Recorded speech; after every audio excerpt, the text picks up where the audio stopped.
અને આ લાડુ તો ગણપતિ દાદાને તો ભાવે જ છે, પણ સ્પેશિયલી આપણા ગુજરાતીઓનો તે ફેવરિટ આઈટમ છે. તો ફ્રેન્ડ્સ, અત્યારે હું આવી ગયો છું મારા મિત્રની ઘરે, રાકેશભાઈ દવેનિયા, અને એમની ડોટર છે અને ખુદ એક યુટ્યુબર છે, ટ્રાવેલર વ્લોગર છે. શિવાલી, તું કેટલી કન્ટ્રી ફરી આવી? 3-4 અને લગભગ ઇન્ડિયા તો તે ફરી લીધું છે ઓલમોસ્ટ. એની ચેનલ છે શિવાલી દવે વ્લોગ ને શિવાલી દવે ગુજરાત, 2 ચેનલ છે. ઓકે, તો થોડુંક ચેનલ વિશે કે. ઓકે, તો મારી 2 ચેનલ છે, શિવાલી દવે વ્લોગ ને શિવાલી દવે ગુજરાત. જે વ્લોગ ચેનલ છે ઇન્ટરનેશનલ છે, જેમાં આપણે ફોરેનના વિડીયોઝ રાખીએ છીએ. એન્ડ જે ગુજરાત છે ચેનલ શિવાલી દવે ગુજરાત, એમાં આપણે ગુજરાતોના મંદિરોના બધા એક્સપ્લોર કરી છે. એકમાં તો હું જ હારે ગયો તો, તુલસી શ્યામ. યસ.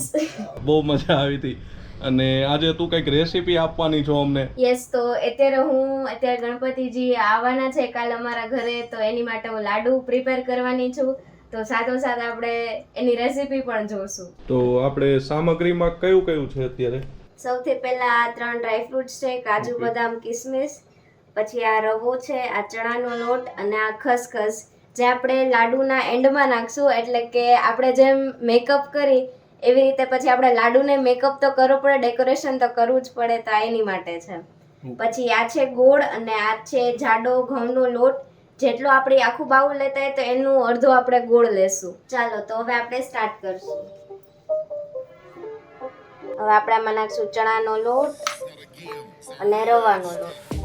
તો હવે આપણે આમાં નાખશું તેલ 3 ચમચી જેટલું, અને પછી જરૂર પડશે તો બીજી વાર નાખશું.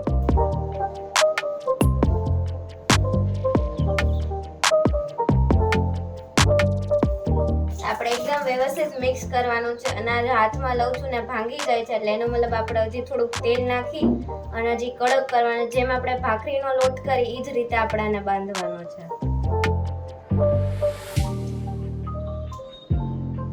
પછી આપણે થોડુંક હુંફાળું ગરમ પાણી કરીને પણ આમાં એડ કરશું.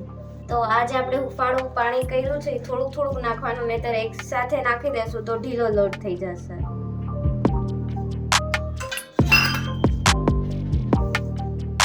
તો હવે આપણો જે લોટ છે એ રેડી થઈ ગયો છે. હવે આને પાણીની જરૂર નથી. બસ આપણે આવી રીતે ભેગું કરીશું અને આપણે ભાખરીનો લોટ કરીએ એનાથી થોડોક કડક રાખવાનો. આપણે પછી આમ જોવાનું કે આપણે આવી રીતે ભેગો લોટ થઈ જાય છે તો જે આપણો લોટ છે એ પ્રોપર છે. અને આપણા આંગળીના જે છાપ હોય એ પણ અહીંયા રહી જાવ છે, કે ફ્રાય કરવા ટાઈમે કાચા ન રહીએ. તો હવે આપણે આને આવી રીતે આવો ડો બનાવી લેશું. બસ, હવે આપણું આ જે છે એ રેડી છે ને હવે આપણે આને ફ્રાય કરશું. અને આ બગડશે જ નહીં, તમારે 1 વીક સુધી સ્ટોર કરવો હોય તો પણ તમે કરી શકો છો. હવે મેં અત્યારે અહીંયા તેલ મૂકી દીધું છે, તો હવે આપણે આને ફ્રાય કરશું. તો હવે અત્યારે અહીંયા તેલ તપાવવા તો મૂકી દીધું, પણ એટલો આપણી પાસે ટાઈમ છે તો આપણે ડ્રાયફ્રૂટ્સ છે ને ઘીમાં આપણે શેકી લેશું. જ્યારે કાજુ બદામ આપણે એકદમ બ્રાઉનિશ કલરના થઈ જાય ત્યારે આપણે આને ગેસ બંધ કરીને કિસમિસ એડ કરી દેવાની. હવે આપણા જે ડ્રાયફ્રૂટ્સ છે એ એકદમ બ્રાઉન થઈ ગયા છે, તો હવે આપણે ગેસ બંધ કરીને આને બહાર કાઢી લઈશું.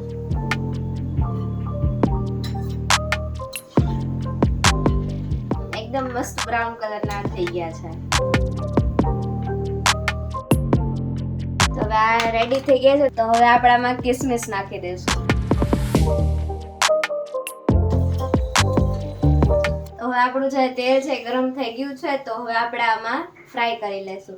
અને તમને અગર મારી જેમ બીક લાગતી હોય તો આવી રીતે તમારામાં મૂકવાનું, નહીં તમે ઉપરથી થ્રો કરશો તો તેલ ઉડવાની તમને બીક લાગશે. આપણે આવી રીતે આમ ધીમે ધીમે મૂકશું.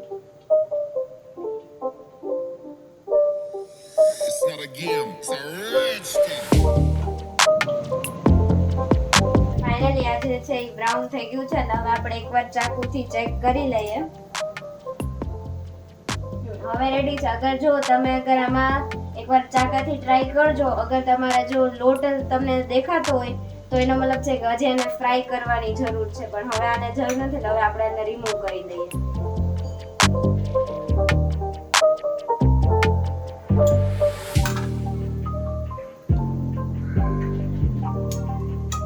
તો આપણે ફ્રાય કરી લીધું છે ને હવે આપણે આમ ચાકાથી આને તોડી નાખશું.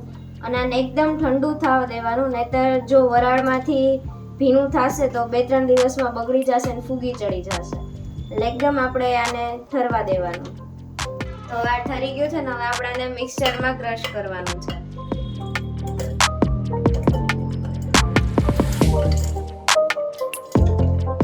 તો આપણે આને મિક્સચરમાં એકદમ મસ્ત રીતે ક્રશ કરી નાખશું. હવે આપણે આને કન્ટિન્યુઅસ નહીં રાખવાનું, આ 1 મિનિટ ચાલુ બંધ કરતું રહેવાનું.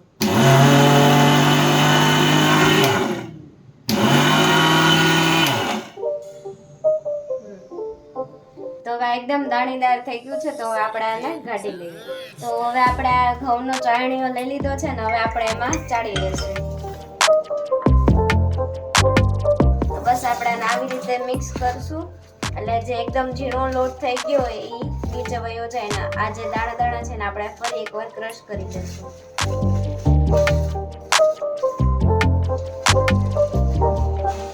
એકદમ ઝીણો લોટ થઈ ગયો છે ને હવે આપણે આમાં ગોળ ને બધું એડ કરીને લાડવા બનાવશું. હવે જેમ આપણે ડ્રાય ફ્રૂટ્સ ફ્રાય કર્યા હતા એ ઘી છે એને ત્યાં થોડું ગરમ કરી અને એમાં આપણે ગોળ નાખશું. તો હવે ગરમ થઈ ગયું છે ઘી અને બહુ બધું પણ ગરમ નથી કરવાનું અને હવે આપણે એમાં ગોળ નાખી દઈશું.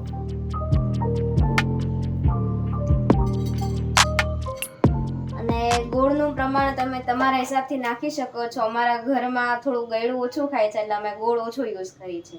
અને ખાંડના પણ બને પણ હું તમને એવું કહીશ કે તમે ગોળ યુઝ કરો કારણ કે ખાંડ કરતાં ગોળ હેલ્થ માટે સારો છે. તો હવે ઘી ગોળ છે એકદમ મિક્સ થઈ ગયો છે ને હવે આપણે ગેસ બંધ કરીને હવે આમાં એડ કરી દઈશું. હવે આપણે આમાં નાખી દેવાનું.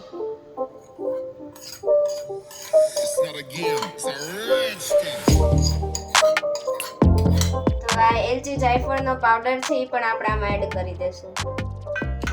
પછી આપણે આ જે ડ્રાય ફ્રૂટ ફ્રાય કર્યા હતા એ પણ નાખી દેવાના અને આ કિસમિસ ને પહેલા આને એકદમ વ્યવસ્થિત મિક્સ કરી લેશું. હવે ફાઇનલી એકદમ રેડી થઈ ગયો છે ને હવે આપણે લાડુ વાળવા માંડશું. અને આપણે એકદમ આવી રીતે ઢીલું નહીં કરો નહીં તો મેં જ્યારે ફર્સ્ટ ટાઈમ કર્યું ત્યારે આપણે કોઈને સર્વ કર્યું તો ભાંગી જતું. આમ એકદમ આવી રીતે હાર્ડ રીતે આપણે આને પ્રેશર આપી અને એકદમ ટાઈટ કરશું આ રીતે. તો ફાઇનલી આપણું આ જે લાડુ છે એ રેડી થઈ ગયું છે ને હવે આપણે લાડુનો થોડો મેકઅપ કરશું ને એ પણ ખસખસથી. તો હવે આપણે લાડુનો મેકઅપ કરવો છે તો ખસખસ થોડુંક સાઈડમાં લઈ લેશું એટલે વ્યવસ્થિત મેકઅપ થઈ જાય. આપણે આને આવી રીતે આમ કરી લેશું. અને આ લાડુ તો ગણપતિ દાદાને તો ભાવે જ છે પણ સ્પેશિયલી આપણા ગુજરાતીઓનું તે ફેવરેટ આઈટમ છે. અને એમાંય લાડુ સાથે ભજીયા અને દાળ મળી જાય એટલે તો રાજા. તો ફાઇનલી આપણા લાડુ રેડી થઈ ગયા છે. પણ હા, તો આમાં જાયફળ અને ખસખસ નાખ્યું હોય જે આપણને બહુ ઊંઘ આપે એટલે તમે ખાવ નો ડાઉટ પણ લિમિટમાં, નહીતર પછી ઊંઘ જોરદારની આવશે. ને એમાંય ગુજરાતી ને એમાંય રાજકોટવાળા તો ઊંઘ માટે વખણાઈ છે આખી દુનિયામાં. આજે હવે અમારા ઘરે ગણપતિજી આવે છે તો બસ એની માટે લાડુનો પ્રસાદ રેડી છે. તો બસ હવે આપણે કરીએ ગણપતિજીનું આગમન ને પછી આપણે એને ભોગ ધરીએ. તો ફ્રેન્ડ્સ, આ રેસીપી તમને કેવી લાગી અમને કોમેન્ટ સેક્શનમાં જરૂર કહેજો અને તમારા ઘરે પણ ટ્રાય કરજો. અને ઘરે ટ્રાય કરો એટલે અમને કોમેન્ટમાં કહેજો કે તમે ઘરે બનાવ્યું તો કેવું લાગ્યું. અને અમારા વિડીયોને તમારા ફેમિલી ફ્રેન્ડ સાથે બધે શેર કરી દો. અને શિવાલીની ચેનલની લિંક વિડીયોના ડિસ્ક્રિપ્શનમાં છે, તમે એકવાર જાજો અને જોજો. તમને ટ્રાવેલ વિશે ઘણું બધું જાણવા મળશે. અને અમારી આ તેજ આહિર વ્લોગ્સ ચેનલને સબસ્ક્રાઇબ કરજો.